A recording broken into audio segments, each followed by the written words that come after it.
네, 안녕하세요. IT전 방송 토크 IT 만큼 지식 PD 고소입니다. 자, 오늘은 우리가 이제 요즘 기업에서 실제로 이제 많은 기업들이 AI를 하면서 이 예전에 데브옵스처럼 이제 MLOps가 거의 이제 필수처럼 돼가고 있거든요. 근데 아직도 MLOps라는 게 무엇인지, 그 다음에 이것을 실제 기업에 적용하려면 우리가 무엇을 고려해야 되며 이것이 어떤 우리한테 가치를 주는지 이런 것에 대해서 좀 뿌연 부분이 있는데 오늘 그런 뿌연 부분을 깔끔하게 오늘 정리해 드리겠습니다. 오늘 레벨업의 두 분의 전문가 모셨습니다. 이분들하고 같이 오늘 얘기를 나눠보도록 할 텐데요. 각자 인사 좀 하실까요? 네. 안녕하세요. 레벨업의 신정규입니다. 오늘 만나서 반갑습니다. 네, 저는 레벨업의 CTO 김준기라고 합니다. 안녕하세요. 자, 오늘 두 분도 대표 CTO니까 그 레벨업 같이 이제 만드신 거죠? 네. 네. 몇 년도에 만드셨어요? 2015년에 2015년도? 네. 네.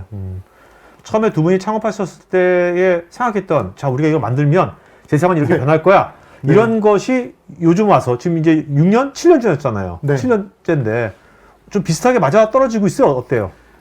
네, 거의 타임라인은 비슷하게 맞아 떨어지는 것 같고요. 몇몇 개는 더 빨리 온 것도 있고 몇몇 개는 기대보다 조금 느리게 오는 것들도 있어서 이제 적응해 나가느라 애쓰는 중입니다. 네, 좋습니다. 네. 자, 근데 이번에 우리 그 엔비디아 GTC 2022 해가지고 굉장히 그 젠슨왕 PD 유튜브가 조회수가 1000만회가 넘더라고요. 1시간 40분짜리가. 그만큼 엄청나게 다들 그런 거에 이제 엔비디아 그 AI 인프라에 대해서 굉장히 관심이 많는데 그 GTC 2022 거기에 온라인 컨퍼런스에 네. 거기에 레벨업이 출연하셨다면서요?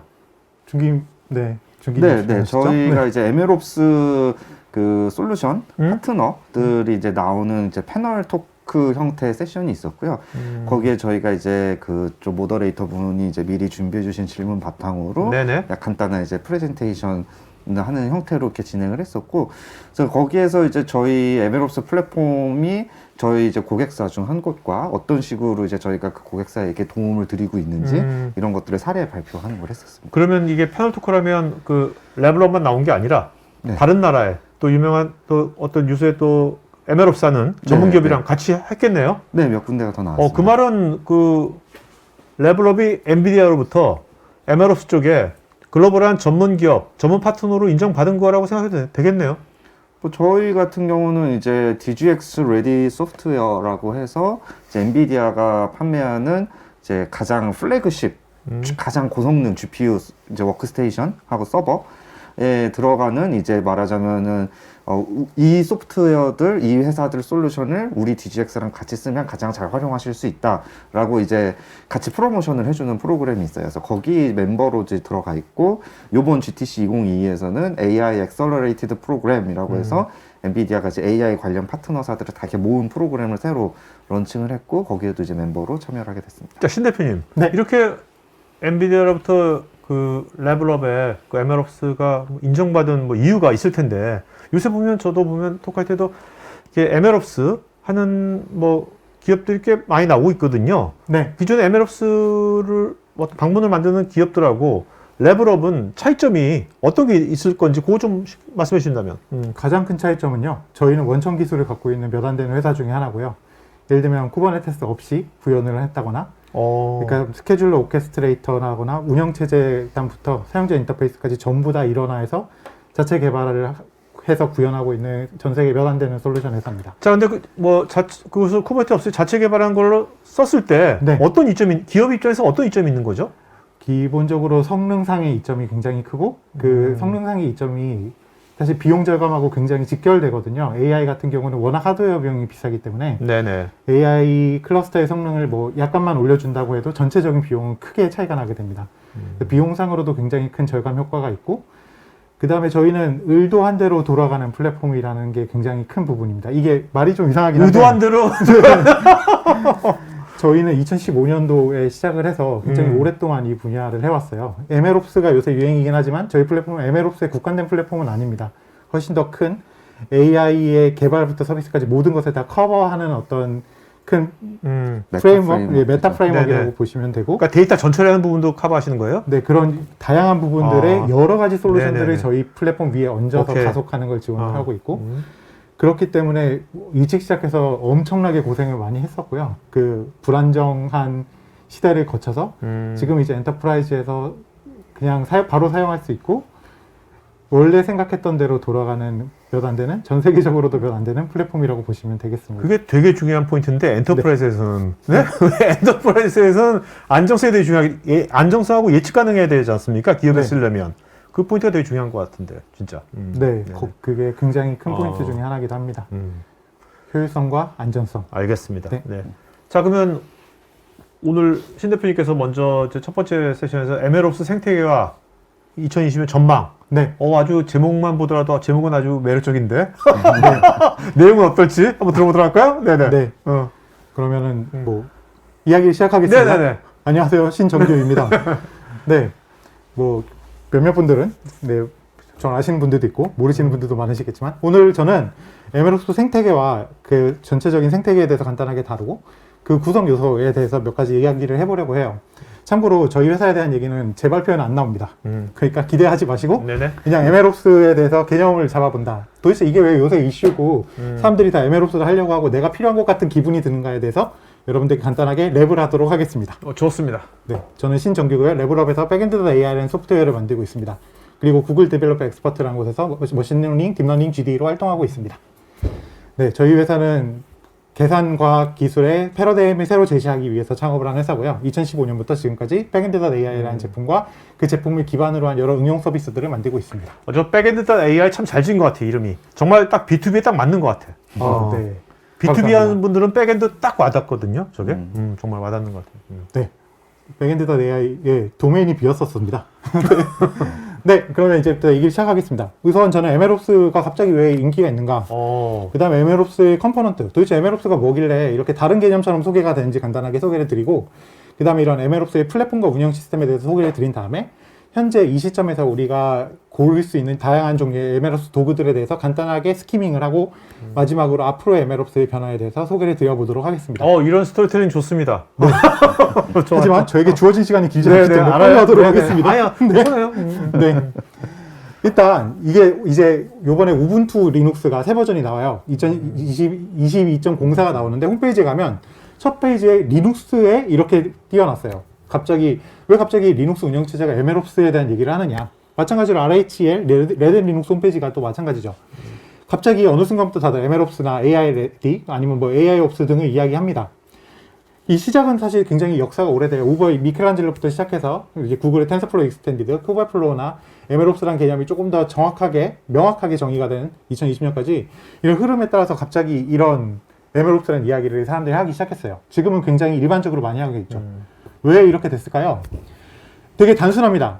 우리가 기본적으로 예전에 만들던 머신러닝이나 딥러닝 모델들은 토이 모델로서는 잘 동작을 했지만 어플리케이션 모델로 끌어올리기 위해서는 연구가 아니라 그 외의 것들이 굉장히 많이 필요하다는 걸 알게 된 거죠. 그러니까 기업의 기존에 다른 시스템과 연동도 돼야 되고 다양하게. 그렇죠. 네, 우리가 네. 그냥 모델을 만드는 것만으로는 그걸 서비스로 연결하기 그렇죠. 위해서는 굉장히 많은 허들이 필요하고 특히 비용 선에서는 그게 굉장히 중요한 이슈가 됩니다. 그래서 컴퓨터는 갈수록 좋아지고 데이터는 갈수록 많아지고 소프트웨어는 갈수록 좋아지고 그렇기 때문에 수많은 분야들에 적용을 할 수 있게 되고 수많은 분야들의 응용이 될 수 있게 됐지만 문제는 이 구성을 하는 모든 요소들의 발전이 너무나 빠른 모든 분야의 초창기가 그러한데요. 그런 변화 사이클 때문에 이 플랫폼을 안정적으로 운영할 수 있는 방법이 없는 거예요. 그래서 뭔가 하나를 내가 만들고 나면 금방 옛날 플랫폼이 되고 그래서 내가 뭔가를 하나를 선택하게 되면 그걸 바꾸기가 굉장히 어려운 시점이 됩니다. 그리고 그런 하드웨어, 소프트웨어 모두가 계속 새로 나오기 때문에 관리가 굉장히 어렵게 됐죠. 그래서 우리가 일반적으로 얘기를 하는 엔드-투-엔드 머신러닝 파이프라인이라고 하는데 지금 보여드린 건 2018년에 이제 텐서플로우 익스텐디드에서 얘기를 한 거고 단순한 굉장히 간단한 심플 파이프라인을 만든다고 해도 데이터 처리를 하고 그다음에 모델을 훈련하고 그다음에 검증을 하고 서비스 단으로 만드는 그 모든 단계들이 복잡하게 이어지게 돼요. 그래서 이걸 다 아우를 수 있는 플랫폼이 필요하게 됐죠.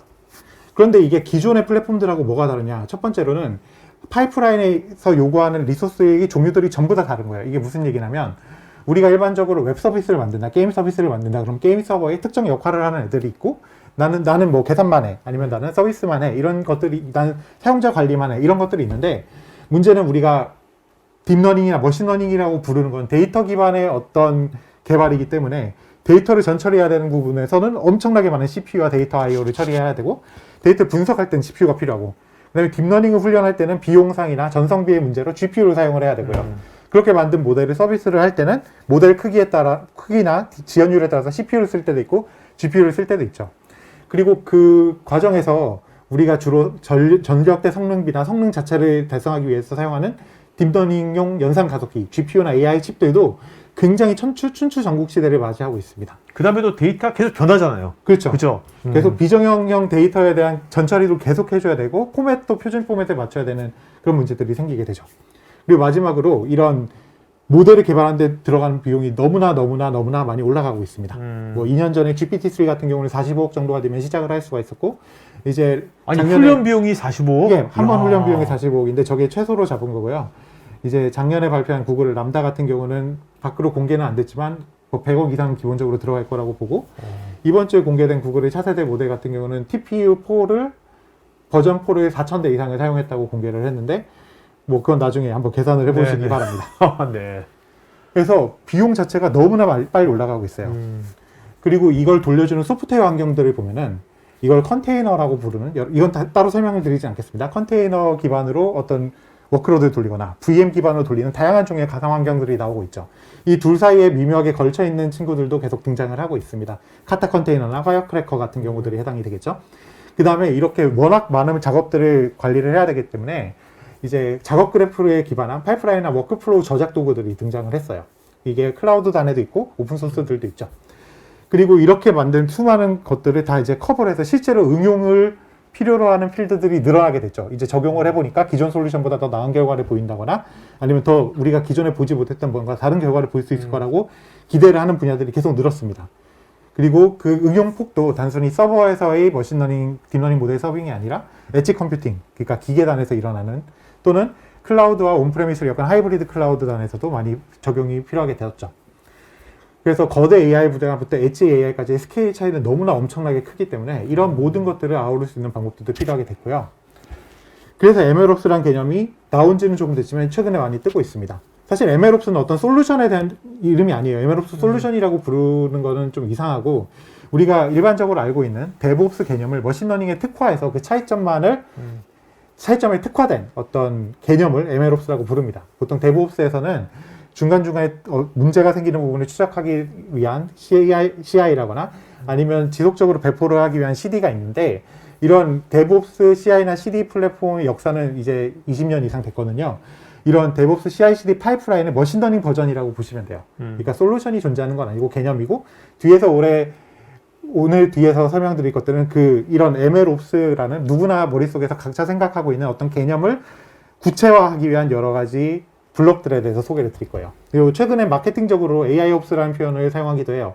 왜냐면 MLOps도 이제 2년 정도 써먹었기 때문에 왠지 좀 핫해 보이지 않잖아요. 그래서 AIOps라는 표현을 붙이기도 합니다. 그래서 보면 저 CI/CD의 차점을 쭉 네. 쓰셨는데 그거 적어보니까 결국 이제 MLOps에 쓰는 CI/CD에다가 데이터가 들어가니까 자꾸 변하는 데이터, 그 맞죠. 환경, 네, 네. 이런 것이 들어가니까 저런 것이 발생되는 거 같네요. 그렇죠. 데이터 기반으로 바뀌고, 그 다음에 우리가 프로그래밍을 해야 되는 부분이 모델 빌드 쪽으로 바뀌기 때문에 그쪽이 다 바뀐 겁니다. 그래서 그리고 그렇기 때문에 요구하는 자원들이 각 파이프라인의 단계마다 다른 것들을 잘 관리해 줄 수 있어야 되는 상황이 된 거고요. 그래서 MLOps는 개념이고요. 그 개념에 필요한 블록들은 굉장히 세상에 다양하게 있고, 여러분들이 원하는 MLOps를 만들기 위해서는 그 블록들을 모아서 여러분들이 만드시면 됩니다. 그래서 되게 많은 부분 DevOps랑 겹쳐요. 파이프라인 스키마를 만든다거나 매니지를 한다거나 하는 부분도 겹치고, 그 다음에 DevOps에서 많이 사용되는 오케스트레이터나 스케줄러도 똑같이 사용을 하고, 클라우드나 아니면 온프레미스에서 스케일링을 하기 위한 스케일러도 똑같죠. 하지만 차이점이라고 하면, 우리가 일반적으로 프로그램에서 버그가 생기는 버그 트래킹을 한다거나 아니면 유닛 테스트를 하는 부분들이 모델 A/B 테스트를 하고 피드백을 받아서 모델을 개선하는 쪽으로 바뀌게 되고, 그 다음에 데이터를 전처리하거나 데이터를 로드하거나 지속적으로 변하는 데이터를 고쳐주고, 그 다음에 새로 등장하는 가속칩들을 지원하는 부분들이 굉장히 강화가 되어 있어야 됩니다. 그리고 DevOps는 프로그래밍을 하는 부분에 사람을 갈아 넣잖아요. 이제 MLOps 같은 경우는 그 부분에 사람을 갈아 넣되 이제 약간 포지션이 다릅니다. CI가 모델 A/B 테스트는 해주고, 밸리데이터나 코드 검증을 통해서 모델을 개선하는 부분들에 보통 사람이나 AutoML이 대신 갈려 들어가게 되죠. 그래서 우리가 일반적으로 MLOps 플랫폼이라고 부르는 거는 MLOps를 여러 요소들을 모아서 하나를 만든 거예요. 그래서 구성 요소들을 소프트웨어적으로 보면 오케스트레이터가 있고 스케줄러, 그 다음에 스케일러, 그리고 실제로 워크로드가 돌아가는 여러 가지 기능들, 뭐 그게 함수일 수도 있고 아니면 어떤 솔루션일 수도 있죠. 그런 모듈 도구들, 그리고 걔네들이 실행되도록 도와주는 DAG, 다이렉트 억셀러레이트 그래프라고 부르는데 그냥 파이프입니다. 간단하게 설명드리면 얘 다음에 얘 실행하는 그걸 관리하는 도구, 그 다음에 그 위에서 사용자가 편하게 그런 플랫폼을 사용할 수 있는 도구들 그냥 뭉뚱그려서 MLOps 플랫폼이라고 부릅니다. 그럼 저 백엔드 AI는 지금 이 스택들을 네. 다 커버하는 겁니까? 네, 저희 같은 경우는 저희 다 커버했고 저거보다 더 많은 부분을 커버를 하고 있는데요. MLOps는 백엔드.ai가 지원하는 일부 기능이 있고 나중에 중기님께서 설명을 해주실 예정입니다. 네, 그래서 저희 같은 경우는 이제 이거 앞에 거는 우리가 구성 요소의 단으로 본 거고, 이거는 이제 그 파이프라인의 개념에서 추상을 하면 이렇게 되는 거예요. 전 처리를 하고 데이터 분석을 하는데 각각의 잡들은 서로 다른 코드들이나 아니 서로 다른 솔루션들을 돌려주게 되고요. 그래서 이 단계마다 결과를 추적을 하고 리니지 컨트롤이라고 하는데 추적을 하고 그 결과에 따라서 그 다음 워크로드를 실행할지 개선할지 아니면은 개선이 필요하다고 레포트를 할지 그런 것들을 알려줍니다. 그래서 보통은 데이터 플레인에서 관리하는 부분들이 있고 모델링을 하는 부분이 있고 최종적으로 서비스로 나가는 부분 이렇게 갈리게 됩니다. 그래서 기본 구조는 파이프라인과 유사하지만 이제 특징적으로 가지고 있는 앞에서 말씀드린 그러한 차이 때문에 생기는 요소들을 세 가지만 보면은 하나는 메타데이터를 관리를 해야 되는 거고요. 왜냐하면 데이터가 굉장히 중요한 요소를 차지하기 때문에 데이터를 코드처럼 관리를 해야 되고 다양한 종류의 포맷으로 변환을 하거나 버전 컨트롤을 하거나 아니면 내결함성을 통해서 데이터가 멀쩡하도록 해서 보관해줘야 됩니다. 그러니까 데이터 형상 관리가 돼야 되겠네요. 맞습니다. 그리고 또 그 데이터를 그냥 로 데이터 형태로만 갖고 있는 게 아니라 거기서 우리가 머신러닝이나 딥러닝에 쓰기 위해서 피처 특징을 추출해낸 다음에 그것들을 또 재추출하지 않도록 그것들을 저장하는 저장소 그리고 그것들을 검색할 수 있도록 만드는 어떤 데이터 시스템이 필요한 거죠. 그 다음에 두 번째로는 그런 데이터들을 머신러닝이나 딥러닝 훈련에 제대로 먹임을 할 수 있도록 하는 데이터 입출력 부분인데요.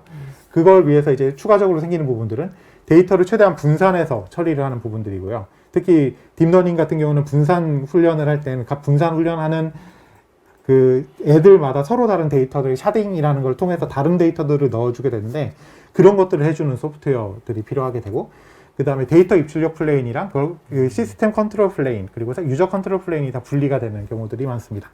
마지막으로는 연산 자체를 가속해야 되는 거죠. GPU 없이는 사실 딥러닝은 불가능하고요. 전용 칩이나 그런 것들에 어떻게 잘 대응을 해주느냐 그리고 거기서 제대로 된 유틸라이제이션이 나오지 않았을 때 그게 왜 사용률이 이렇게 낮은지 생각을 해볼 수 있게 하는 다양한 프로파일링 도구 같은 것들이 MLOps 플랫폼에만 존재하는 몇 가지 특징적인 구조들입니다. 네. 그래서 이제 랩을 하겠습니다. 시간이 얼마 없으니까. MLOps 생태계를 보면은 구성하는 요소들을 위에서부터 보면은 일단 워크로드를 실제로 돌려주는 그러니까 코드를 돌려주는 컨테이너나 VM이 있고 그것들을 관리를 해주는 오케스트레이터 보통 오케스트레이터가 스케줄러를 포함을 하고 있는데요. 그에 대해서 간단하게 소개를 드리고 그다음에 머신러닝이나 딥러닝에서 특히 강조되는 여러 대의 노드를 묶어서 분산하고 병렬 처리를 해서 큰 모델을 훈련을 하거나 작은 모델을 빨리 훈련하기 위한 또는 AutoML을 통해서 모델을 자동 설계하기 위한 데 도움을 주는 도구에 대해서 간단하게 소개를 드리겠습니다. 그 다음에 아까 전에 위에서 컨테이너 안에서 실제로 돌아가는 일들을 하게 되는 다양한 프로그램이나 프레임워크들을 MLOps 모듈이라고 하는데 그 중에서 뭐 데이터 처리나 훈련이나 서빙 쪽이 주로 MLOps 특화된 모듈들이고요. 그 다음에 이러한 것들을 잘 운영할 수 있는 운영 시스템에 대해서 간단하게 소개를 드린 걸로 마치겠습니다. 우선 컨테이너나 VM 오케스트레이터는 워크로드들을 서로 격리를 시키고 실행을 하고 배치를 하는 도구고 자동차로 따지면 엔진에 해당이 되는 부분이죠. 엔진은 이상하네요. 네, 그 실제로 뭔가 돌리는 부분 가장 밑쪽에 해당이 되고 주로 많이 사용하는 건 쿠버네티스고요. 그 다음에 레드에서 오픈시프트나 헬리오스도 많이 씁니다. 물론 저희가 만든 백엔드.ai도 있고요. 그런데 꼭 컨테이너에서만 운영하는 경우가 아닌 경우들도 많이 있어요. 컨테이너의 문제점은 컨테이너에서 돌아가는 워크로드를 다른 노드로 이전하기가 어렵다는 겁니다. 컨테이너는 종료하는 순간 상태가 사라지고 또 컨테이너를 정지시킬 방법이 없거든요. 그 상태를 유지하면서. 그렇기 때문에 VM을 통해서 그런 그런 워크로드를 관리하는 경우들도 있고요. 주로 많이 사용하는 것은 VM웨어의 솔루션입니다. 물론 다른 것들도 많이 있긴 하죠. 그 다음에 이제 굉장히 몇백 대의 노드를 한 번에 동원해서 큰 모델을 훈련시키는 것들이 데브옵스와 가장 큰 차이를 보이는 부분들이라 이건 따로 분리를 했는데요. 텐서플로우도 텐서플로우 디스트리뷰트로 지원을 하고 있고 파이토치도 파이토치 안에 디스트리뷰션 기능들이 있습니다. 근데 그와 별도로 있는 이런 분산 처리에 특화된 도구들을 소개를 드리면, 하나는 우버가 만든 미켈란젤로의 일부인 호로보드라는 것들이 있고요. 이 호로보드는 처음에는 MPI라고 불리는 멀티프로세스를 처리하는 애를 이렇게 그냥 사용하기 좋게 랩핑을 했다가 지금은 굉장히 많은 기능들을 가지고 있고, 호로보드를 통하면 여러분들이 코드 수정을 별로 하지 않고 굉장히 많은 노드에 동시에 하나로 묶어서 워크로드를 처리할 수 있게 됩니다. 비슷한 일을 할 수 있게 해주는 걸로 레이가 있는데요. 레이는 이제 추상화를 통해서 간단한 적용을 할 수 있게 해주고, 이제 레이 자체의 기능보다는 레이와 함께 묶여있는 그 생태계 시스템과 굉장히 잘 결합을 하면은 굉장히 많은 일들을 할 수 있습니다. 호로보드는 여러분들이 텐서플로우나 파이토치 코드가 있을 때 그걸 분산 훈련할 때 굉장히 유용하게 쓸 수 있고, 레이는 레이가 갖고 있는 수많은 다른 도구들과의 통합을 통해서 이제 레이에 좀 특화가 되어 있지만 분산이나 병렬 처리를 잘할 수 있게 해드립니다. 그 다음에 이제 실제로 돌아가는 그 MLOps 모듈들을 보면 대표적으로는 텐서플로우 익스텐디드가 있고요. 굉장히 일찍 시작을 했기 때문에 다양한 부분들을 해결해주는 모듈들이 있어요. 이제 데이터를 전처리하는 모듈들도 있고, 데이터를 변환하거나 아니면 검사하는 부분들도 있고요. 그 다음에 훈련을 하는 부분들, 그 다음에 그 모델이 잘 만들어졌는지 확인하는 부분들에 이어서 이르기까지 다양한 모듈들이 미리 준비가 되어 있습니다. 일찍 시작했기 때문에 높은 성숙도를 보이지만, 문제는 이게 역사가 조금 다른 프로젝트보다 오래되고 규모가 굉장히 크기 때문에 텐서플로우를 버전업 할 때 같이 버전업을 하기 어렵다는 문제가 있습니다. 그 다음에 토치X 같은 경우는 파이토치에서 텐서플로우 익스텐디드에 해당하는 어떤 이런 모듈들을 만들기 위해서 개발을 한 거고, 아직 작년에 시작했기 때문에 프로덕션에 적용하기는 조금 어려운 상태입니다. 그리고 마지막으로 이런 모듈들을 서빙을 하는 건데요. 그러니까 다 만든 머신러닝 모델들이나 딥러닝 모델들을 서비스로 만들 때 주로 사용을 하는 건데, 여기서 보시면 모델 서버라고 불리는 친구들은 진짜로 모델을 서비스하기 위한 엔진들을 갖고 있는 애들이에요. 그리고 아래 래퍼라고 된 거는 위에는 모델 서버들을 잘 묶어서 이제 하나의 인터페이스 통해서 여러 종류의 모델 서버를 사용할 수 있도록 만들어진 친구들입니다. 나중에 한번 보시면 되겠습니다. 이제 특히할 거는 트라이톤은 엔비디아가 직접 만들고 오픈비노는 인텔이 만들고 있어서 두 진영 간에 특화된 이런 API들을 사용을 해서 잘 최적화가 되어 있기 때문에 여러분들이 CPU 기반으로 서빙할 건지 GPU 기반으로 서빙할 건지에 대해서 따라서 다양한 선택을 할 수 있겠죠. 그 다음에 이제 이런 것들이 여러 개를 묶어서 이런 파이프라인을 관리한다거나 하는 여러 가지 방법들이 있는데, 크게 세 가지만 소개를 드리겠습니다. 첫 번째로는 일반적인 데브옵스에서 이미 많이 쓰이고 있던 에어플로우에서 돌리는 그 모듈들만의 MLOps 모듈들로 대체를 해서 사용하는 경우입니다. 이 경우가 가장 많이 사용이 되고 있고요, 현재는. MLOps 특화 기능들은 잘 없지만 대신 안정적으로 오랫동안 검증된 파이프라인 관리 솔루션이고, 텐서플로우 익스텐디드가 워낙 강력하기 때문에 여러분들이 MLOps 어떤 운영 도구를 만든다고 하면 에어플로우의 텐서플로우 익스텐디드를 엮은 예제를 가장 많이 보게 되실 겁니다. 그다음에 쿠버네티스 기반으로 쿠베플로우가 있는데요. 쿠베플로우 같은 경우는 구글 클라우드를 사용할 때 굉장히 쉽게 붙일 수가 있고 모듈 호환이 된다는 장점이 있습니다. 그 다음에 MLflow 같은 경우는 텐서플로우가 아니라 파이토치도 같이 사용할 수 있는 것처럼 프레임워크에 대한 의존성이 없지만, 이제 버전마다 특정한 버전의 텐서플로우나 파이토치에 맞춰서 기능들을 지원하거나 이제 환경 설정들을 해주는 부분이 있기 때문에 프레임워크를 버전 의존성을 항상 같이 확인을 하셔야 됩니다. 네, 그래서 오늘 MLOps에 대해서 소개를 드렸고, 컴포넌트가 어떤 차이를 가지고 있는지 소개를 드렸고요. 그 다음에 플랫폼과 운영 시스템에 대한 소개를 드린 다음에 이제 도구에 대해서 간단하게 스키밍을 하는 걸로 소개를 드렸습니다.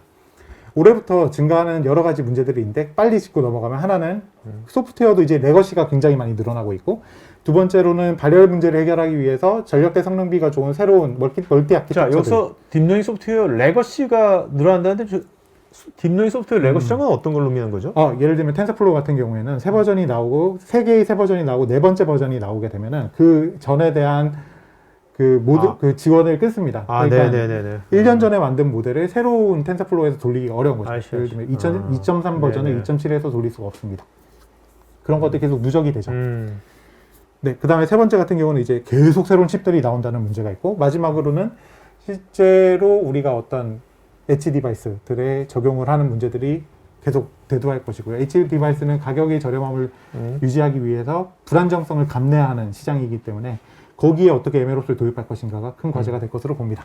대표님, 근데 이제 지금 말씀하신 것만 들어도 이 MLOps 관련된 다양한 컴포넌트들이라든지 이런 인프라들이 굉장히 빨리 변하고 엄청 많잖아요. 그럼 그런 것들을 그 레벨업이 이제 뭔가 우리는 이거 취사 선택할 때 우리는 이런 걸 써야지 이렇게 할 때 어떤 관점을 갖고 그런 걸 결정하시고 하시나요?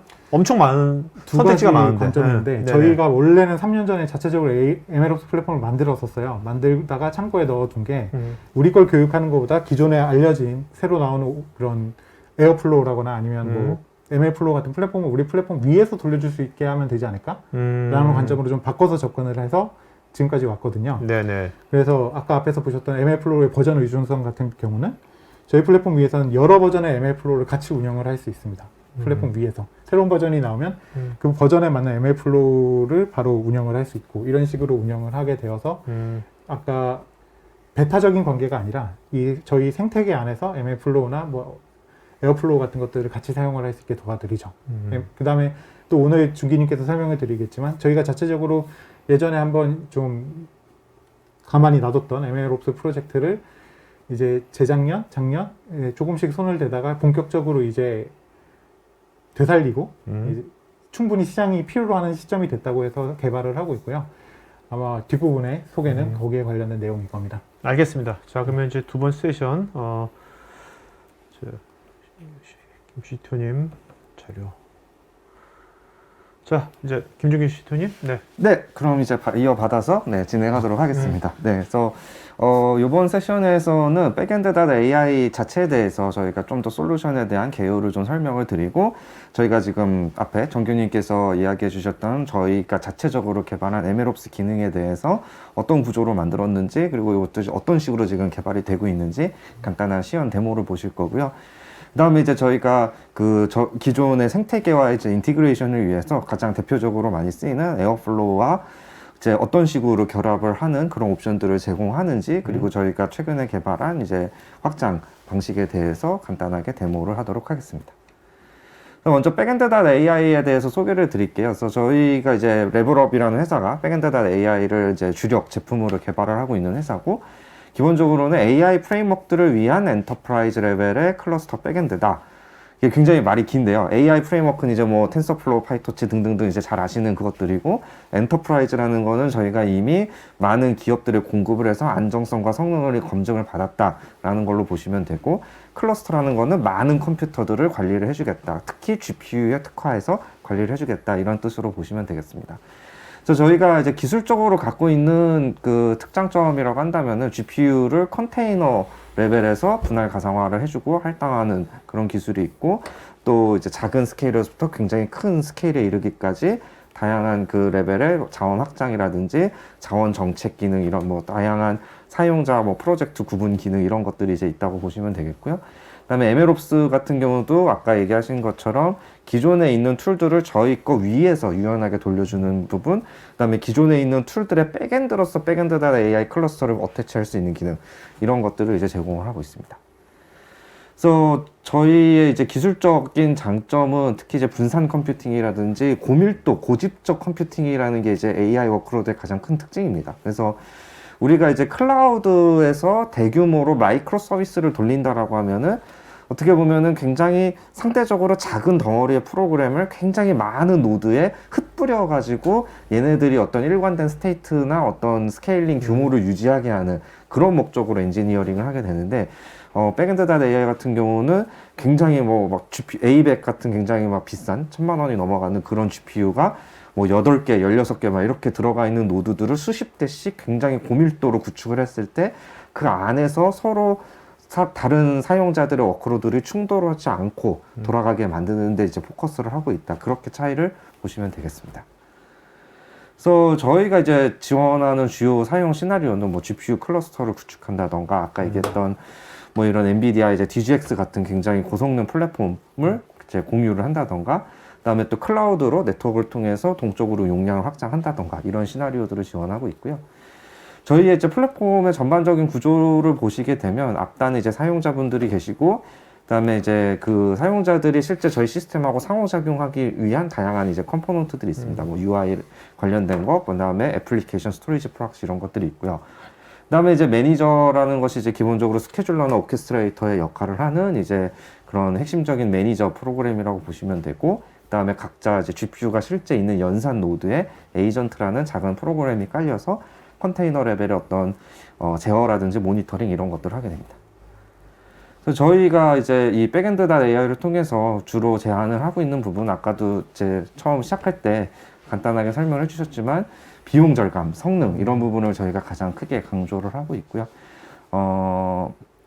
그래서 저희 같은 경우에는 그 컨테이너 기술을 기반으로 이러한 고밀도 고지적 컴퓨팅을 구현을 하고 있습니다. 이제 컨테이너를 이용하는 이유가 여러 가지가 있는데 일단은 하드웨어의 가장 네이티브한 성능을 그대로 활용하기에 가장 좋은 방식이다. 저희는 이제 그렇게 보고 있고, 특히 이제 연산 성능에 굉장히 포커스가 되는 컴퓨팅 환경에서는 그런 게 되게 중요한데, 동시에 소프트웨어 스택을 독립적으로 배포하기에 굉장히 편하다. 아까 얘기한 것처럼 뭐 텐서플로우 버전이라든지 TFX 버전이라든지 이런 것들을 그때그때 새로운 버전이나 서로 다른 버전을 섞어서 돌리는데 굉장히 유리하다.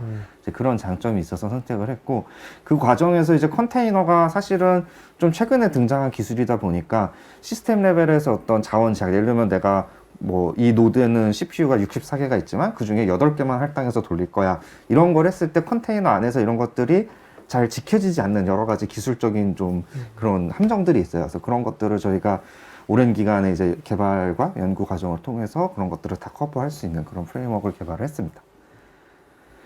저희가 이제 기술적으로 또 굉장히 강조를 하는 부분 중에 하나가 컨테이너 기반의 GPU 프랙셔널 스케일링입니다. 그래서 이 부분 같은 경우에는 예를 들면 하나의 이제 GPU를 1.0이라고 표현을 했을 때 뭐 어떤 컨테이너에는 2.7개를 주고 또 다른 컨테이너는 0.3개를 주고 이런 식으로 이제 프랙션해서 GPU를 할당할 수 있는 기술을 제공을 하고 있고요.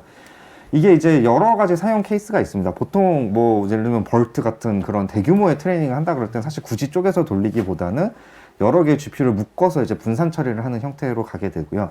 근데 이렇게 GPU를 쪼개는 경우가 유효한 경우는 교육이나 추론 워크로드에서 이제 굉장히 그 비용 절감을 가져올 수 있는 그런 효과가 있습니다. 그래서 아까 말씀드린 것처럼 저희가 이제 엔비디아하고 다양한 파트너십을 해서 이제 기술력을 인정을 받고 있습니다. 그리고 이제 특히 저희가 스토리지 쪽에도 굉장히 많은 신경을 쓰고 있습니다. 아까도 언급을 하셨지만 실제 AI, ML 파이프라인을 구축을 했을 때 엔드투엔드로 해보면은 저희가 실제 고객사에서도 겪는 문제고 GPU 성능이 딸려서 겪는 문제는 사실 그렇게 크지 않아요. 데이터 I/O. 네. 근데 그 GPU에 얼마나 데이터를 계속 밀어 넣어 줄 수 있느냐? 쓰다 보면은 네트워크가 터지는 경우가 많습니다. 의외로. 그래서 이제 굉장히 고사양의 잡을 돌리는 경우에 특히 그런 일들이 많이 발생을 하고, 그래서 저희 같은 경우는 스토리지 프록시라는 이제 컴포넌트를 개발했고, 이걸 통해서 이제 API 서버하고 이 데이터 플레인하고, 그러니까 말하자면 컨트롤 플레인하고 데이터 플레인을 완전히 분리를 해서 사용자의 어떤 제어 신호가 왔다 갔다 하는 부분과 그다음에 실제 대용량 데이터가 왔다 갔다 하는 부분을 네트워크를 아예 계층 분리를 해버린, 격리를 시켜놨군요. 네, 그렇게 구성을 할 수 있도록. 근데 이렇게 하려면 또 이제 하드웨어적으로도 세팅이 필요하고요. 근데 이제 그런 과정에서 저희가 스토리지 벤더들하고 협업을 해보니까 벤더마다 제공하는 이제 굉장히 좋은 가속 기능들이 많이 있어요. 예를 들면은 파일 시스템의 스냅샷 같은 거를 굉장히 빠른 시간에 이제 카피 온 라이트 방식으로 만들 수 있다든지, 혹은 뭐 하나의 디렉토리의 파일이 막 100만 개 단위로 있을 때 이런 걸 스캐닝을 굉장히 빨리 할 수 있는 API라든지 이런 것들이 이제 다 벤더별로 제공되는 게 있는데, 이 뭐 저희가 이제 네뎁하고도 굉장히 많은 협업을 진행을 하고 있지만, 그러한 좋은 API를 갖고도 사실 고객분들께서 스토리지를 비싸고 좋은 걸 샀지만 막상 그런 기능을 활용을 못 하시는 그렇죠. 경우가 많아요. 알 수가 없죠. 왜냐하면 그게 이제 결국 API 레벨에서 내가 직접 코드를 짜거나 네네. 뭔가 연동을 해야 되는데, 그런 부분에서 이제 이 AI 뭐 모델 개발하시던 분들이 그런 것까지 신경 쓰실 수가 없거든요.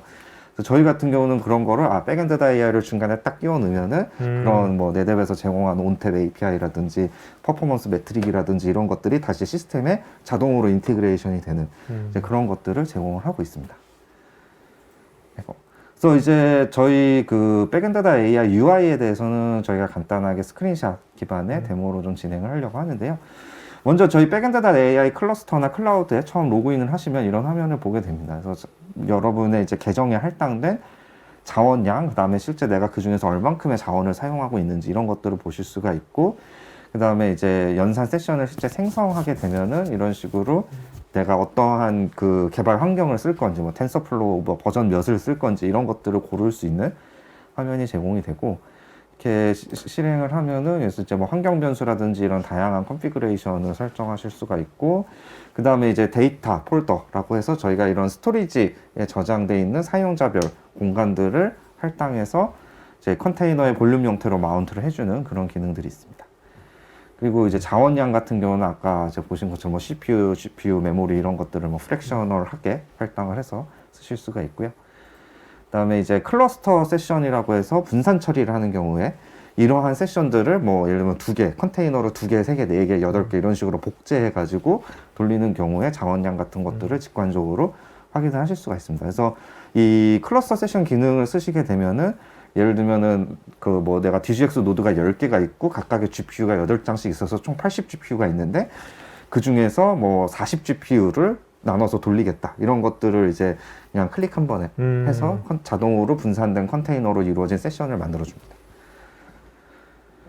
그래서 이제 그 개별 컨테이너 안에서 도는 애플리케이션들은 뭐 일반적으로 데이터 사이언스나 이런 AI 하시는 분들이 일상적으로 쓰시는 툴들이에요. 뭐 대표적으로 이런 이제 주피터 랩 같은 게 있고, 저희 같은 경우는 이러한 툴들을 실행하기 위해서 뭐 IP 주소나 뭐 컨테이너의 포트 번호가 어떻게 매핑됐고 이런 것들을 사용자가 하나도 알 필요 없이 그냥 GUI에서 클릭하면은 인증된 세션으로 바로 붙여주는 그런 이제 전용 프록시 기능을 제공을 하고 있고요. 그다음에 이제 스토리지 같은 경우에는 일종의 말하자면은 뭐 여러분들 아시는 드랍박스, 원드라이브 뭐 이런 클라우드 스토리지처럼 내가 가상화된 어떤 스토리지 폴더들을 여러 개를 갖고 있다 이런 개념으로 보시면 되고, 그 과정에서 이제 내가 이거를 뭐 같이 일하는 연구자한테 읽기 전용으로 공유하거나 혹은 쓰기 권한을 주고 공유하거나 이런 것들을 하실 수가 있습니다. 그리고 이제 이 부분은 관리자 쪽에서 보이는 UI인데요. 그래서 뭐 그 내가 클러스터에 이제 노드들이 어떤 것들이 있고 지금 연산 사용량들이 어떻게 되는지에 대한 간략한 뷰를 제공을 하고 있습니다. 그리고 이제 그 클라우드하고 하이브리드로 구성을 한 경우에는 기존에 이제 스케일 업, 스케일 아웃 되면서 자동으로 생성됐던 이런 클라우드 인스턴스들도 확인을 하실 수가 있고요. 그다음에 이제 멀티노드 아까 얘기한 것처럼 클러스터 세션을 실행하게 되면은 이제 이게 겉으로 보이기에는 하나의 세션이지만 실제로는 여러 개의 노드에 분산된 컨테이너들이거든요. 그런 것들을 이제 확인할 수 있게 제공을 하고 있습니다. 그래서 스토리지 솔루션 아까 이제 말씀드렸던 예를 들면 이제 네뎁 같은 스토리지 솔루션과 인티그레이션을 하는 경우에는 저희가 이런 플러그인에서 제공하는 자체적인 통합 UI가 붙습니다. 그래서 그 벤더사별로 제공하는 굉장히 상세한 매트릭들이 있어요. 뭐 지금 IO가 실시간으로 어떻게 일어나고 있는지, 그 다음에 이제 스토리지의 그 쿼타 같은 것들을 관리하는 그런 트리들이 어떤 식으로 구성되어 있는지 이런 것들에 대한 상세 정보를 GUI에서 확인하실 수 있도록 제공을 하고 있고요. 그다음에 이거는 저희가 그 엔터프라이즈 고객분들께만 제공을 해드리는 시스템 관리자용 이제 컨트롤 패널입니다. 그래서 기본적으로 이제 그 훨씬 더 상세한 데이터를 적용을, 그러니까 조회를 하실 수가 있고, 그다음에 뭐 대량의 사용자를 한 번에 등록한다든지 이런 기능들이 추가로 더 제공이 됩니다. 저런 거는 아까 보니까 국내 굴제 대기업들하고도 많이 프로젝트 많이 하셨으니까 네, 맞습니다. 그런 데서도 많은 피드백을 많이 받으셨겠네요. 그렇죠. 평소에. 그런 네. 피드백을 바탕으로 계속 이제 그러니까요. 만들어지고 있는 그런 부분이라고. 아마 이런 피드백은 전 세계에서 우리나라가 제일 좋을걸요? 까다롭고. 아, 그렇죠. 굉장히 이제 수준이 높죠. 때문에. 네, 엄청 높죠. 네. 네. 이게 뭐 주는 대로 그냥 쓰시지 않고 이게 항상 뭐 이렇게 그렇죠. 이런 것들 좀 됐으면 좋겠다 하시는데, 근데 그런 피드백들이 뭐 그냥 막 말이 안 되고 그런 게 아니고, 그럼요. 저희 입장에서는 아 이런 것들이 사람들이 실제로 필요한 거구나라는 거를 이게 개발하다 보면 사실 또 저는 이제 특히 개발에 집중을 하다 보니까 그러면은 사실 사용자들이 뭘 원하는지보다 약간 내가 만들고 싶은 거에 좀 이렇게 빠지게 되는 함정들이 있어요. 근데 그런 것들을 이제 사실 굉장히 헤쳐나가는 데 도움이 되죠, 그런 피드백들이. 그래서 이제 저희가 이것도 역시 엔터프라이즈 쪽에서 고객분들의 요청으로 개발을 했던 기능이고, 관제용 대시보드가 있습니다. 그래서 이거는 이제 통계 매트릭들의 이제 누적된 그래프라든지 이런 것들을 확인하실 수가 있고, 뭐 클러스터의 전력 사용량 같은 거를 모니터링 한다든지 이런 게 가능합니다. 이게 AI 클러스터가 되면서 전력 모니터링 하는 게 생각보다 굉장히 중요한 이슈가 되고 있고요. 저희가 이제 이 부분도 계속 고도화를 해나가고 있는 그런. 아까 GTC 이번에 2022에서 이제 네. 이런 MLOps 글로벌 다른 데들하고 전문 기업하고 패널 토크 같은 거 했잖아요. 네. 그런 거 할 때 뭐 이스라엘 회사는 네. 이런 걸 잘 못 만들 것 같아. 이스라엘은 우리나라처럼 다양한 인더스트리가 엄청 많지 않잖아요. 개발 잘할지 모르겠지만 이런 피드백은 우리나라가 엄청 받을 수 있기 때문에 오히려 레벨업이 훨씬 더 그런 쪽은 더 낫지 않을까 생각이 제가 드는데. 사실 저도 제가 이렇게 뭐 외국 나가서 그런 솔루션들을 제가 직접 써보고 이런 건 아니기 때문에 이제 아주 구체적으로는 잘 모르겠지만 이게 그런 톡들이나 이런 거를 통해서 저희가 파악하기로는 GUI의 고도화 수준이라든지 이런 게 저희가 세계적인 수준에서 경쟁할 레벨은 된다라고 이제 보고 있습니다.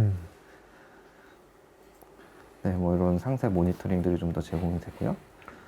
그래서 저희가 이제 MLOps 기능을 추가 그 확장 컴포넌트 형태로 개발을 하고 있고, 그래서 이제 아까 얘기했던 뭐 DAG 이런 식으로 뭐 어떤 태스크가 끝나면 그 다음 태스크를 실행하고 이런 이제 의존 관계를 그래프 형태로 표현을 했을 때 이거를 백엔드다 AI의 매니저 스케줄러에 연결을 해서 이제 배치 모드 세션으로 쭉 돌려주고, 그때 이제 파이프라인의 전용의 어떤 스토리지들을 공유를 해서 입출력 데이터들을 연결을 해주고 이런 것들을 이제 지원을 합니다. 이게 이제 스토리지 통합이 사실 여기서 되게 중요해요. 이게 뒤에서도 이제 설명을 드리겠지만 에어플로우라든지 이런 이제 태스크들의 그 의존 관계를 관리해주고 모니터링하는 거는 이미 사실 오픈소스로도 너무 좋은 게 많이 나와 있습니다. 근데 이게 실제 MLOps나 AIOps에서 사용이 되려면 그러한 작업들 간에 굉장히 대용량, 뭐 테라바이트 단위의 어떤 입출력 데이터들이 서로 연결이 되고 연계가 돼야 되는데, 이런 것들을 사실 추상화해서 일원화해가지고 태스크별로 자동으로 매핑해주고 그런 기능들이 보통 잘 없어요. 그래서 저희는 이제 그런 부분에 굉장히 포커스를 해서 개발을 하고 있다고 보시면 되고, 여기서도 마찬가지로 스토리지 벤더사의 그런 가속 기능들을 활용할 수 있는 그런 인터페이스를 제공하고 있습니다. 그래서 간단하게 동영상 데모를 좀 보실 텐데요. 이건 어떤 동영상입니까, 이거는? 네, 이거는 이제 저희 지금 베타 버전으로 개발 중인 MLOps 제 기능을 붙였을 때 UI 상에서 어떻게 표현이 되는지에 대한 데모고요. 그래서 이제 먼저 파이프라인들을 목록화해서 보고, 거기서 파이프라인, 예를 들면 패션 애니스트 같은 간단한 머신러닝 모델을 트레이닝하는 파이프라이닝을 만들어 보는 거고요.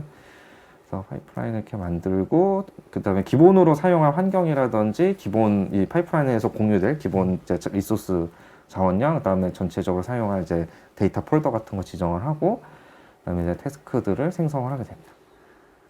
그러면은 이제 그 태스크별로 어떠한 이제 코드를 실행할 건지, 그 다음에 요 태스크에 특화해서 이제 자원량을 어떻게 조정할 건지 이런 것들을 추가로 설정을 하실 수가 있고. UI가 되게 고급진 것 같은데? 네.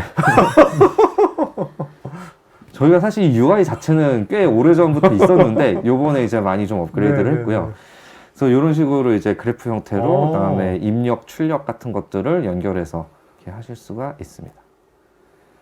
네, 이런 식으로 이제 뭐 데이터 아날리시스, 발리데이션 같은 경우는 이제 동시에 돌려도 되는 잡이니까 저렇게 연결을 하고, 또 태스크들을 이렇게 이어 붙이게 됩니다. 이거는 이제 실제 GPU 트레이닝을 하는 모듈이고, 그래서 이제 GPU를 좀 할당을 하게 되고, 네, 그렇게 해서 태스크를 또 생성해서 붙여주고 연결해주고, 또 그다음에 이제 그 트레이닝 된 결과를 밸리데이션해서 이제 퍼포먼스를 보는 뭐 그런 모듈도 하나 연결을 해주고, 그다음에 이 모듈을 이제 만들어진 모델을 실제 서비스할 수 있는 엔드포인트에 이제 연결을 하기 위한 작업까지 해서 저장을 하고, 네, 실행을 하면은 이제 실행이 됩니다.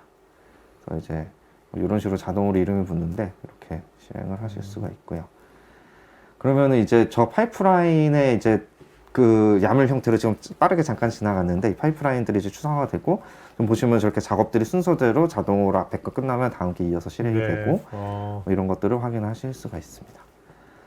그래서 이 디플로이 모델 같은 경우에는 저거는 이제 인터랙티브 세션 형태로 띄워져서 이제 자동으로 이제 모델을 서빙하는 엔드포인트가 세팅이 된 상태로 컨테이너가 뜨고, 거기에 들어가서 이제 실제로 어떻게 모델이 만들어졌는지 이런 것들을 확인을 하실 수가 있습니다. 그러니까 데이터 사이언티스트는 이런 IT 인프라나 리소스에 대해서 별 신경 안 쓰고 이제 자기는 저 모델링만 하면 되는 거네요, 그냥. 네, 그렇죠. 이제 스케줄러가 알아서 저 세션들 실행할 때만, 그 배치 잡들이 실행될 때만 이제 리소스를 할당했다가 또 바로 해소하고, 네, 그런 기능들이 다 이제 기본적으로 통합돼서 돌아가는 거라고 보시면 되겠습니다. 네, 여기까지고요. 그리고 저희가 이제 아파치 에어플로우 하고 또 인티그레이션을 진행을 하고 있는데요. 에어플로우는 이제 파이썬 기반으로 작성된 오픈소스 이제 DAG라고 불리는 워크플로우 런타임입니다. 그래서 파이썬으로 좀 쉽게 작성을 할 수 있는 장점들이 있고, 또 이제 확장성 있는 구조를 제공을 하고 있어서 그 부분에 이제 저희가 백엔드 AI를 인티그레이션 하는데요. 이제 여러 가지 기능들이 있지만은 크게 이제 하이레벨하게 요약을 해보면은 스케줄러라는 게 있고 워커라는 이제 연산 노드가 있고 요거를 이제 같은 컴퓨터에서 돌릴 수도 있고요. 이거를 그 잡들을 던져놓고 얘네들을 하나씩 실행해주는 익스큐터라는 컴포넌트가 있습니다.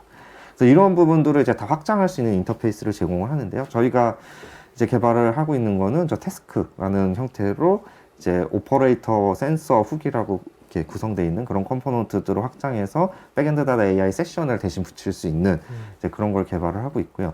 익스큐터 같은 경우에는 저 DAG 자체를 스케줄링하는 엔진입니다. 그래서 그것도 내가 바꿔서 이제 구현을 하는 기능을 제공을 하고 있습니다. 그래서 에어플로우를 실행하는 방법이 여러 가지가 있는데 아까 얘기한 것처럼 연산 세션 안에서 그냥 에어플로우를 통째로 다 넣어서 돌리는 방법이 있고 그다음에 이제 요번에 데모를 보여드릴 것처럼 태스크 형태로 클러스터를 붙여서 원격 세션을 실행하는 형태로 사용하는 방법이 있고 이 경우에는 이제 필요할 때 필요한 만큼의 자원을 활용할 수 있다는 이제 장점이 생기고요. 아예 저 익스큐터 자체를 통째로 백엔드.ai로 대체하는 거는 저희가 이제 하반기 공개 예정으로 네. 개발 중에 있습니다. 그래서 이것도 간단하게 영상 데모를 보실 건데요.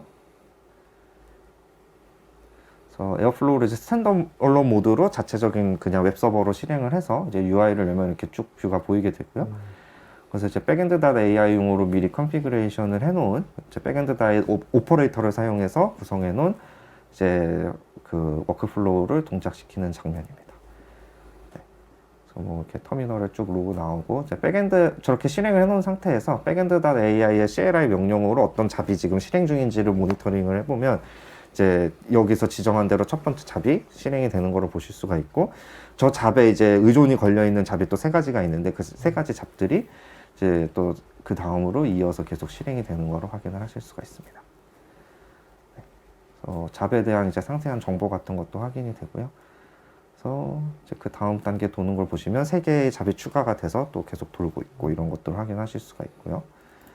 그래서 이렇게 그 다음에 마지막 잡 같은 경우에도 마지막 잡까지 이제 뚝 다 떠서 돌아가는 거를 확인을 하고 네, 이렇게 보실 수가 있습니다. 그래서 이제 뭐 실제 처리된 결과 같은 것들도 이제 디렉토리 안에서 바로 마운트되는 디렉토리에서 확인하실 수가 있고 이게 다 저희가 이제 얘기한 스토리지 가상 폴더하고 다 연결이 돼서 돌아갑니다.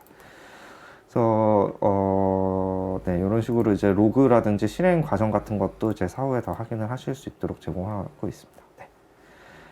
그렇게 해서 저희가 지금 이렇게 백엔드.ai를 통해서 MLOps를 보다 잘 사용하실 수 있고 또 저희의 목적은 아까도 얘기를 했지만 저희는 메타 프레임워크입니다. 그래서 기존에 시장에 나와 있는 MLOps 솔루션들하고 저희가 뭐 이렇게 싸워서 이기겠다 이런 게 아니고 그러한 솔루션들을 여러분들이 좋아하고 잘 사용하신다면은 그런 것들을 훨씬 더 효율적으로 쉽게 쓸 수 있게 도와드리겠다. 그리고 동시에 또 저희 자체적인 MLOps 솔루션을 통해서 그런 솔루션들에서 혹시 제공되지 않는 어떤 부분들, 자원에 대한 최적화라든지 이런 것들을 좀 더 상세하게 누릴 수 있도록 추가적인 옵션들을 제공해 드리겠다.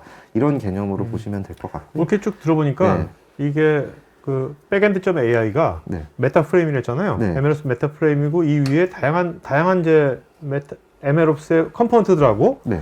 또 GPU라든지 스토리지라든지 데이터 I/O 관련된 여러 가지 컴퓨팅 관련된 이런 것들을 다 같이 다 쌈 싸가지고 네, 이런 것들 그렇죠. 전체를 최적화시켜주고 뭔가 자동화시켜주고 네. 이런 역할을 해주는 것 같네요 보니까. 네, 이게 저희가 이제 시장에서 이 MLOps를 만들겠다고 하는 분들 굉장히 많지만 예. 저희가 나름 경쟁력을 가지고 있다고 생각하는 부분이 이런 거를 전체적으로 그 요소 기술들에 대한 다 깊은 이해를 갖고 이거를 홀리스틱한 뷰로 이렇게 접근할 수 있는 그런 경험을 가진 팀이 많지는 않은 것 같다라는 게 저희가 생각하는 저희의 강점이라고 생각을 합니다. 네. 자, 네. 지금 이제 Q&A 시간이 왔습니다. 지금 굉장히 많은 질문들이 왔는데 오, 네, 굉장히 많네요. 다음부터는요, 이거 웨비나 하실 때 회사 내에서 누가 여기서 답글 달아주는 사람도 있으면 좋을 것 같아요. 아, 네네. 네. 자,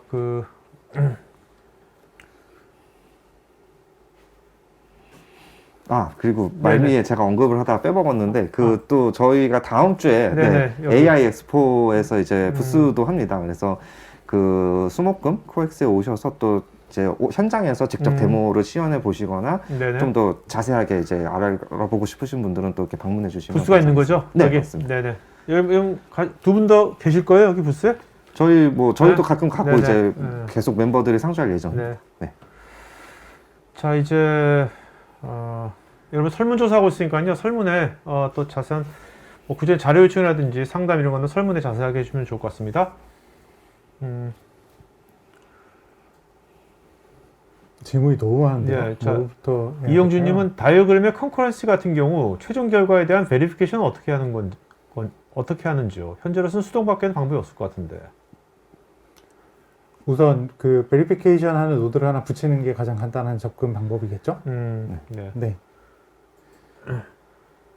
김명환님 말씀하신 것처럼 MLOps가 어렵고 복잡한데 이를 안정하기까지는 오랜 시간이 소요될 것으로 보이는데 그럼에도 불구하고 도입해야 되는 이유가 무엇일까요? 제가 답변할까요? 네. 규모가 작으면 도입하실 필요가 없다고 생각합니다.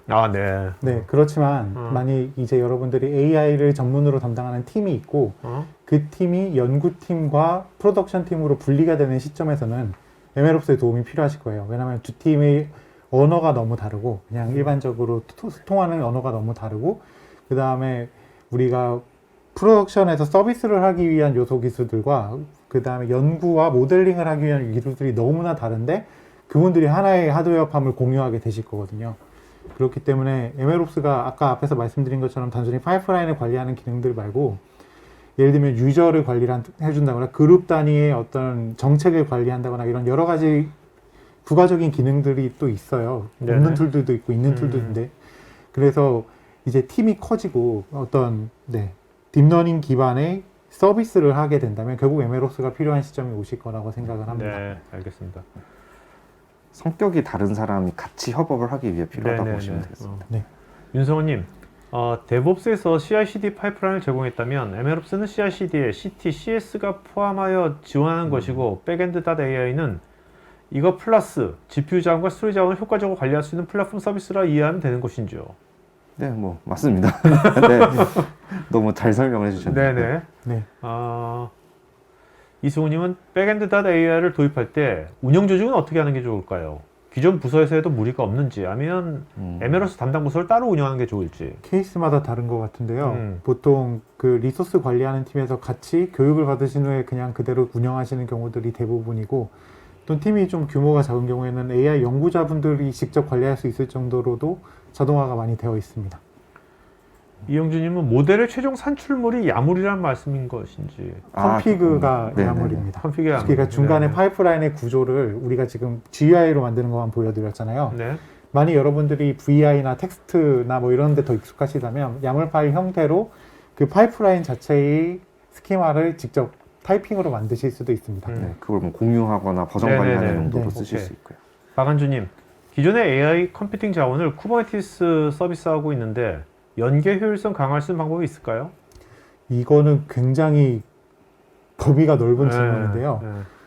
네, 예를 들면 백엔드.ai에서도 이제 자체적으로 모두 구현을 했지만 쿠버네티스 파드를 붙일 수가 있어요. 근데 쿠버네티스 파 같은 경우에 저희도 직접 이제 붙이면서 겪은 여러 가지 장점과 단점인데 일단 장점은 마이크로 서비스를 특화해서 처음에 개발이 됐기 때문에 굉장히 워크로드를 분산해 줍니다. 근데 문제는 이게 멀티노드 트레이닝을 할 때 굉장히 제약 조건이 많이 걸리는 것들이 있어요. 예를 들면 뭐 GPU 간 통신을 구현할 방법이 조금 애매해진다거나 그래서 이 연계 효율성이랑 게 아까 금방 전에 말씀드린 그런 차원에서라면은 이제 분산 처리를 예. 얼마나 잘할 수 있느냐라는 점에서는 조금 프레임워크적인 한계가 있다. 컨피그레이션을 네. 하는 게 불가능하진 않지만 뭔가 네네. 복잡하고 내부를 많이 뜯어야 된다 이런 하지만 게 도커 있죠. 기반의 서비스 플레이로 연결하는 지점에서는 쿠버네티스가 유리한 지점도 많이 오케이. 있습니다. 강영우님, 초고대 워크로드를 돌릴 때는 CLX 지원도 되는지요? CX? CX? 그러니까 CCL 네. 이거 좀 뭐, 구체적으로 다시 좀 질문하시면 좀 네. 고맙겠고요. 네.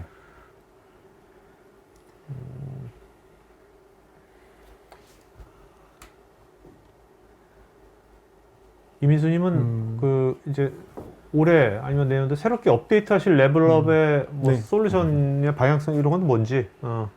작년 같은 경우에 저희가 집중했던 거는 인퍼런스 때 되게 많은 서비스들을 동시에 돌려줄 수 있도록 그 부분을 확장하는 부분이 있었고요. 분산 서비스를 위한 기능들이 있었고, 그 다음에 아마 내년쯤이면 상용화가 될 것으로 보이는 멀티 아키텍처에 맞춰서 저희 플랫폼 전체를 ARM 기반의 CPU에서도 돌릴 수 있도록 모두 컨버트를 했어요. 멀티 플랫폼으로. 올해는 거기에 이어서 서비스 부분을 안정화를 하고 저희가 오늘 소개해드리지는 않았지만 이제 MLOps 기능과 그 서비스를 잘 연계하는 것, 그리고 B2C 클라우드를 정식 런칭하는 것도 있고요. 그 다음에 내부적인 기능 향상으로는 뭐부터 말씀드려야 되죠? 하나만. 여러분들이 서비스를 만들고 그 서비스를 API화를 굉장히 쉽게 해서 저희 모토는 Make AI Accessible인데 Make AI Attachable 새로운 모토로 내세우는 것을 목표로 하고 있습니다. 네네. 근데 그 ARM 기반 CPU 있잖아요. 네. ARM 기반 이런 것들이 앞으로 되게 많이 확산될 것 같습니까? 어떻습니까? 일단 그럴 수밖에 없다고 보는 저희 생각이 있는데 이유는 저희가 접한 대부분의 하이퍼스케일러들은 결국에는 발열이랑 전력대 성능비 이슈에 다 걸려있어요. 모두가. 기존에 저희가 일반적으로 렉이라고 부르는 44개인가요? 네, 거기에 넣는 그 렉 하나당 전력을 보통 4kW 정도를 잡아서 IDC, 인터넷 데이터 센터를 설계를 합니다. 그런데 그 아까 앞에서 설명드린 DGX 같은 경우는 단일 노드가 DGX2 같은 경우는 12kW를 먹어요. 네. 그러니까 렉 3개만큼의 용량을 뭐라고 해야 돼? 66인가 86인가? 그렇기 때문에 나머지 공간 다 놀게 되는 거예요.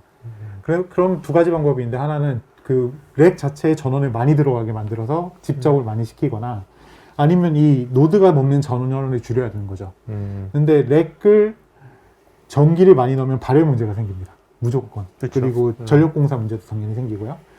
그러면 이제 남은 길은 동시에 두 가지를 다 해야 되는데 렉 하나도 뭐 10kW 이상을 넣으면서도 노드 하나가 뭐 3kW에서 4kW를 넘기지 않도록 하는 설계들이 필요하게 되는데 그걸 달성하려면 지금으로서 남은 방법은 전력을 굉장히 많이 소모하는 요소들 CPU와 GPU죠. 그 두 부분의 전력을 줄여야 됩니다. 근데 GPU의 전력 줄이는 거는 지금도 한계에 많이 와 있기 때문에 결국 남은 건 CPU가 지금 가장 큰. 그리고 이번에 엔비디아가 GTC 2022에서 발표했던 것 중에 하나가 이제 GPU뿐만이 아니라 자기네가 슈퍼칩, 그레이스호퍼라는 슈퍼칩을 통해서 CPU도 개발을 할 거다. 근데 그것도 ARM 기반으로 갑니다. 네네. 네. 김현지님, MLOps 워크플로우가 효율적으로 작동하려면 역할자별 작업 숙련도가 중요할 것 같은데 MLOps 시스템에서는 특정 구간에서 정체가 생길 경우 이해관계자 간의 커뮤니케이션이나 문제 해결을 지원하는 기능들은 무엇이 있을까요? 보통은 그걸 MLOps 시스템에서 따로 해결을 하지는 않고요. 보통 회사에 있는 개발 시스템, 예를 들면 뭐라고 할까요? SCM에 통해서 SCM의 일부로 이제 MLOps를 관리를 하게 되고 그걸 통해서 소통을 하게 되는 게 일반적인 것 같습니다. 저희도 마찬가지고요. 네. 강훈님, AI ML 전문가가 아닌 현업 사용자가 현업 데이터를 올려주고 사내 전문가가 데이터 분석 모델 설계 학습부터 배포를 진행하고 협업할 수 있는 시나리오를 지원할 수 있는 솔루션이 있을까요? 제가 아는 대부분의 솔루션들은 워크플로우를 그렇게 짜시면 말씀하신 대로 진행을 하실 수 있을 것 같고요. 꼭 백엔드.ai가 아니라도 상관이 없습니다. 근데 가장 중요한 부분은 사내 전문가의 정의인데요. 이제 갈수록 도메인 스페셜리스트가 중요해지고 있거든요. 딥러닝을 배우기 위한 허들이 점점 내려가고 있기 때문에 기존에 원래 그 데이터의 특성을 잘 이해하거나 도메인의 특성을, 그 분야의 특성을 잘 이해하는 사람이 딥러닝을 배우는 속도가 더 빨라졌어요. 어느 정도. 그렇기 때문에 저기서 불리는 사내 전문가가 원래 도메인 엑스퍼트라면 말씀하신 시나리오를 잘 하실 수 있을 거예요. 왜냐하면 현업에서 올라온 데이터의 특성을 이해하고 계신 분이라면. 근데 만약 사내 전문가가 원래 AI 스페셜리스트고 도메인 지식이 적으신 분이라면 말씀하신 시나리오를 위해서는 앞에서 말씀드린 것처럼 도메인 전문가가 같이 협업을 하셔야 될 거라고 생각합니다. 네. 김기영님은 아까 네덴 말씀하셨는데 스토리지도 다양한 스토리지도 있는데 그런 것들하고 뭐 연계 같은 것도 다 가능한지. 네, 그 부분은 저희가 플러그인 아키텍처로 돼 있어서 계속 연동을 추가를 해나가고 있습니다. 물론 가속 기능을 지원하는 회사들은 저희가 미리 사전 작업을 해야 되거든요. 그렇겠죠. 그냥 일반적인 연결은 모든 솔루션이 가능하고 저희가 가속 기능을 지원하는 솔루션은 4개 정도가 있습니다. 네, 알겠습니다. 김상훈 K님, 백엔드.ai는 오픈소스 설치 사이트의 특성으로 인한 어려움 등의 오픈소스에서 부족한 기술 지원은 어떻게 해결할 수 있는지요? 네, 그래서 저희는 엔터프라이즈로도 공급을 하고 있습니다. 네. 엔터프라이즈가 있습니다. 오픈소스 커뮤니티 버전이 있는 거고 네, 엔터프라이즈 맞습니다. 버전이 있는 거죠. 네. 저희 레벨업에서는 자체적인 저건 딴 거구나. 네. 네. 이재호님은 이제 보안에 대해서 네. 레벨업은 이제 보안에 관해서 어떤 식으로 이제 일단 고려하시는지. 제가 답변할까요? 답변하시죠. 저희가 컨테이너 레지스트리를 통해서 직접 머신러닝 환경을 제공을 하고 있어요. 예를 들면 텐서플로나 파이토치 같은 경우는 새 버전이 나오면 보통 72시간 안에 배달이 되고 여러분들이 클릭 하나로 설치를 하실 수가 있고 보안 패치가 있는 경우에는 보안 패치가 된 컨테이너 이미지들도 같이 업로드가 되기 때문에 이제 만일 레벨업 백엔드.ai 설정에서 다이제스트라고 해서 어떤 그 이미지가 약간만 변해도 업데이트를 하는 옵션을 선택하셨으면 자동으로 업데이트가 됩니다. 네. 참고로 저희 그 컨테이너 레지스트리 통해서 배포된 이미지 수는 100만 개 얼마 전에 넘었는데요. 100만 번을 넘었는데요. 여러분이 꼭 레벨업 백엔드.ai를 사용하지 않으시더라도 그 레벨업에서 만든 컨테이너 이미지를 가지고 여러분들이 직접 그냥 머신러닝을 하실 때도 쓰실 수 있기 때문에 많은 관심 부탁드립니다. 네. 김현진님, 여러 이유로 데이터 분석과 머신러닝이 필요한 조직들이 퍼블릭 클라우드를 쓰고 있습니다. MLOps 툴도 퍼블릭 클라우드에서 제공하는 서비스가 편리하게 통합되어 있는데요. 퍼블릭 클라우드 사용자 관점에서 레벨업의 MLOps 솔루션을 선택해야 하는 이유와 혜택은 어떤 게 있을까요? 우선 퍼블릭 클라우드에서 대부분의 기능들을 제공하고 있기 때문에 저는 퍼블릭 클라우드를 사용하고 있는 조직이라면 퍼블릭 클라우드의 기능을 최대한 활용하는 게 좋다고 생각합니다. 네. 구글 클라우드를 쓴다면 벌텍스 AI를 쓰시는 게 좋고 AWS를 쓴다면 세이지 메이커를 사용하시는 게 좋죠. 그런데 이런 툴들이 제공해 주는 게 두 가지 장점이 있는데요. 하나는 여러분들이 특정 클라우드에 종속되지 않을 수가 있어요. 예를 들면 여러분들이 구글 클라우드를 쓰다가 AWS를 옮기고 싶다. AWS를 쓰다가 구글 클라우드를 옮기고 싶다고 했을 때 그게 굉장히 큰 허들이 되실 거고요. 그런 경우에 미리 양쪽 모두의 클라우드 위에 레벨업에 백엔드.ai를 설치해서 사용을 하셨다면 그러한 사용자 경험부터 마이그레이션이 굉장히 심리스하게 일어나겠죠. 또 하이브리드 클라우드가 되기 때문에 퍼블릭 클라우드에서 돌리던 걸 일부를 온프레임으로 가지고 오거나 온프레임에서 사용을 하던 여러분들의 백엔드.ai를 점진적으로 하이브리드 클라우드를 통해서 퍼블릭 클라우드를 올리거나 하는 시나리오 등등이 가능해요. 그렇기 때문에 우선 퍼블릭 클라우드 사용자라면 저는 퍼블릭 클라우드의 좋은 서비스들을 사용하는 걸 우선 추천드리고요. 만일 그런 벤더 락인이 두려우시거나 아니면 결국 나중에 가면 비용 문제가 발생을 하실 텐데 비용 문제 때문에 나중에 온프레미스로 이전을 할 생각을 하고 계시다면 백엔드.ai나 다른 MLOps 플랫폼을 도입을 하시는 걸 추천해 드립니다. 전영주님, 스토리지 프락시로 I/O 관련 성능을 높였다고 하셨는데 네뎁 원탭, 러스터 파일 시스템, 셋 파일 시스템, XFS 등의 지원 플랫폼들 중에서는 어느 것을 선택해도 동일한 성능을 얻을 수 있는지 아니면 특별히 가장 높은 성능을 제공하는 플랫폼이 있는지 궁금합니다. 그건 여러분들이 사용하시는 그 플랫폼의 성능에 유전성이 있습니다. 하드웨어 구성에 너무 영향을 많이 받습니다. 예를 들면 똑같은 네뎁 장비를 하더라도 이거를 10G 네트워크로 연결했느냐 100G 네트워크로 연결했느냐 스토리지 네트워크랑 분산 처리 네트워크를 분리를 하느냐 통합해서 쓰느냐 등등등에 따라서 너무 옵션이 다양해가지고요. 일괄적으로 얘기하기는 좀 어렵습니다. 네. 자, 윤서님, 기업에 현재 MLOps 팀이 존재하지 않는데 혹시 MLOps 팀을 신규로 만든다면 그 주도는 데이터 사이언스 쪽이 맞는 것이 맞는 건지 어떤지 누가 주도하는 게 맞을까요? 저는 데이터 사이언티스트가 주도하는 팀보다는 이쪽은 그 인프라스트럭처 팀 쪽이 주도하는 게 현재로선 더 맞는 것 같습니다. 여러 가지 이유가 있는데요. 가장 큰 이유는 MLOps를 어떤 식으로 구성하실지는 이제 그 팀이 결정을 하겠지만 그걸 구성하는 것 자체는 인프라스트럭처 워크에 훨씬 더 가깝습니다. 굉장히 많은 하드웨어에 영향을 받거든요. 처음 구축을 할 때는 성능을 뽑아내기 위해서. 그리고 그런 성능을 뽑아내는 것에 따라서 비용상의 차이가 너무나 많은 차이를 만들어낼 수가 있어요. 특히 AI에 사용하는 노드들이 너무 비싸잖아요. 네네. DGX나 HGX를 넣으면 2억 단위를 50대씩 넣는다면 당장 100억이고 그렇게 되면 10%의 성능 향상이 1년에 누적되면 10억을 가져와요. 그렇기 때문에 인프라스트럭처 팀이 MLOps 팀을 맡되 저는 그 데이터 사이언스 팀하고 굉장히 협업을 많이 해야 된다고 생각합니다. 왜냐하면 하드웨어 스택에서 방금 말씀드린 게 맞지만 결국 그 위에서 주 사용자층은 데이터 사이언스 팀일 거거든요. 그래서 두 팀이 굉장히 협업을 많이 하되 자, 이거 예. 협업할 때 혹시 예. 팁 같은 거 하나만 주신다면. 완전히 서로 다른 브리드잖아요. 네. 그 데이터 사이언티스트 IT 운영하시는 분들은 어떻게 보면 다른 종족인데 어떻게 보면. 양 팀 모두 네. 두 가지 분야 모두에 관심이 있으신 분들을 고용을 하든 아니면 만드시든 해야 됩니다. 네네. 결국에는 양 팀 모두에 걸쳐 있는 그 아. 번역가가 없으면은 어렵겠죠. 네, 네. 알겠습니다. 자, 오늘 여러분들 설문 마저 해주시면 고맙겠고요. 마지막으로 오늘 우리가 이제 MLOps에 대해 얘기했는데, 뭐 결국 이제 또 이제 이런 머신러닝은 앞으로 어떻게 발전해 나갈 것 같습니까, 대표님? 그냥 MLOps 말고 머신러닝. 네. AI.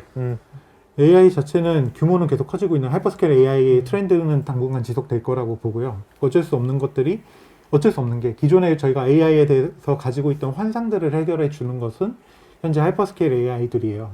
그 기존에 나와 있는 여러 가지 서비스들은 기존에 우리가 이미 사용하고 있던 서비스들을 고도화하거나 성능을 더 좋게 만드는 쪽으로는 많이 적용이 되었지만 못 풀던 문제를 푸는 경우는 많지는 않았었거든요. 근데 그걸 풀기 시작한 게 2020년, 2021년도에 하이퍼스케일 AI 트렌드고, 그렇기 때문에 그쪽 분야는 계속 발전을 할 겁니다. 문제는 거기에 들어간 돈이 너무나 많다는 그렇죠. 거고, 네. 그렇기 때문에 그 장벽은 갈수록 높아진다는 거고요.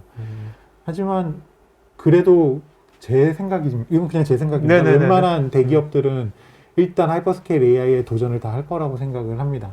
못 푸는 문제들이 다들 분야별로 있기 때문에. 네네. 하지만 그게 대중화가 되기는 어려울 것 같고요. 대중화가 되는 쪽에서는 다양한 종류의 시도들이 가능하겠죠. 근데 이 하이퍼스케일 AI를 설계하고 만드는 쪽만큼 빨리 성장하게 될 게 AI의 인퍼런스, 모델 인퍼런스나 모델 서비스를 만드는 쪽이고요. 단순하게 모델을 가지고 뭐 API로 서비스를 만든다거나 챗봇을 만든다거나 이런 그냥 특정한 모델을 계속 돌려주는 것뿐만이 아니라 이런 하이퍼스케일 AI나 아니면 뭐 미드스케일에서 만들어진 모델들을 좀 경량화해서 아니면은 네네. 그걸 트랜스퍼러닝이나 이런 템플릿으로 사용을 한 다른 모델을 만든다거나 도메인을 옮겨간다거나 하는 식으로 개인화를 한 모델들을 서비스를 하는 쪽이 굉장히 빨리 성장을 할 거라고 생각을 합니다. 예. 하이퍼스케일 AI는 만들어낸 결과물 자체를 오케이. 서비스하는 것도 비용이 너무나 많이 들기 때문에 당분간은 어려울 것 같지만 네. 맞춤형으로 인퍼런스 쪽을 다양하게 적용하는 것들은 우리나라 네. 사람들이 잘할 것 같은데. 워낙 우리나라 순발력도 좋고 그래가지고 우리나라가 그런 쪽에. 네, 근데 아까 그게 되게 재밌는 부분인데요. 네. 우리나라가 굉장히 강점을 가질 수도 있는 부분이긴 하지만 네. 전 세계적으로 봤을 때 우리나라는 개인정보보호의 영향을 많이 받는 나라예요. 그렇기 때문에 정말 대중화는 아마 규제. 네, 사람 가치가 좀 낮은 나라들에서 먼저 시작이 될 거겁니다. 네. 그 관점도 있겠네요. 네.